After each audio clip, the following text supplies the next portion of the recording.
अकीदत-ए इस्लाम channel के मुअज़्ज़िज़ सुनने वालों, अस्सलामु अलैकुम वरहमतुल्लाहि वबरकातुहू।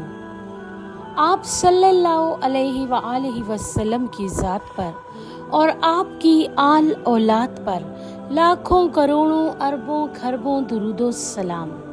नाज़रीन, अकीदत-ए इस्लाम चैनल में आपको खुशामदीद कहते हैं। नाज़रीन इकराम, आज की हमारी वीडियो का मौजू है बीबी मरियम सलामुल्लाह अलैहा की वालदा का जिक्र।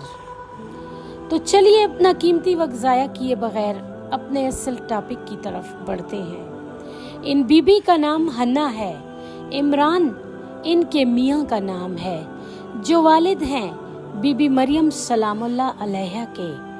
इनको हमल रहा तो इन्होंने अल्लाह मियाँ से मन्नत मानी कि जो बच्चा मेरे पेट में है इसको मस्जिद की खिदमत के लिए आज़ाद छोड़ दूंगी, यानी दुनिया के काम इससे ना लूंगी। इनका गुमान ये था कि लड़का पैदा होगा, क्योंकि मस्जिद की खिदमत लड़का ही कर सकता है। इस ज़माने में ऐसी मन्नत दुरुस्त थी। जब बच्चा पैदा होने का वक्त आया तो पैदा हुई लड़की। अफसोस से कहा कि ए अल्लाह, ये तो लड़की हुई।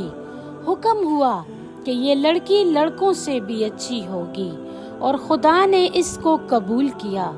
गर्ज बीबी मरियम इनका नाम रखा, और इन्होंने इनके लिए ये दुआ की कि इनको और इनकी औलाद को शैतान से बचाइयो। चुनाचा हमारे पैगंबर हज़रत मोहम्मद सल्लल्लाहु अलैहि वआलिहि वसल्लम ने फरमाया कि शैतान सब बच्चों को पैदा होते वक्त छेड़ता है, मगर हज़रत मरियम और इनके बेटे हज़रत ईसा को नहीं छेड़ सका।